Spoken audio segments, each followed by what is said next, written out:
Everyone who cast a ballot in today's election also saw two statewide referendums. And these deal with how elections in Wisconsin are run and funded. The first question deals with the funding, specifically the use of private money in election administration. It asks whether the state should amend its constitution so that private donations and grants may not be used to conduct elections. And right now, most voters are saying yes to this question, so the Associated Press is predicting it will pass. Question 2 deals with the administration of elections. It asks voters if the state should amend the Constitution to say that only election officials designated by law may perform administrative tasks that play a role in the state's elections. The Associated Press is already projecting this one will pass as well. Our political reporter Darielle Fair is tracking the referendum votes, and she's got you covered on the implications of these potential constitutional amendments.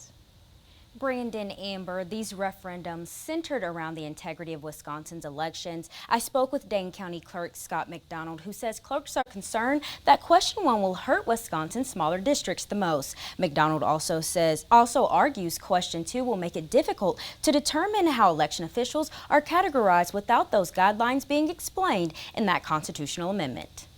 Yeah, these questions are kind of problematic for election officials because of how vague they are.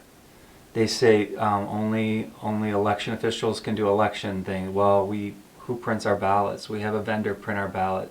Who do we buy our election equipment from? The vendor. Are they election officials? I also had a chance to speak with Republican Senator Eric Winberger, lead author of the proposal that added these referendum questions to the April primary ballot. Just as polls were closing, Winberger says these referendums will help to ensure Wisconsin's future elections are more secure. We've been lacking in the last few years is confidence in what happens at the ballot box, because you wonder if the local government had been tinkering with one thing or another.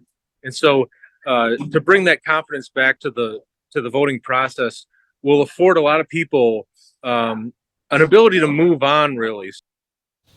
Now that unofficial results are showing these referendums will pass, they will be enacted into law as amendments to the Wisconsin Constitution without Governor Tony Evers' signature.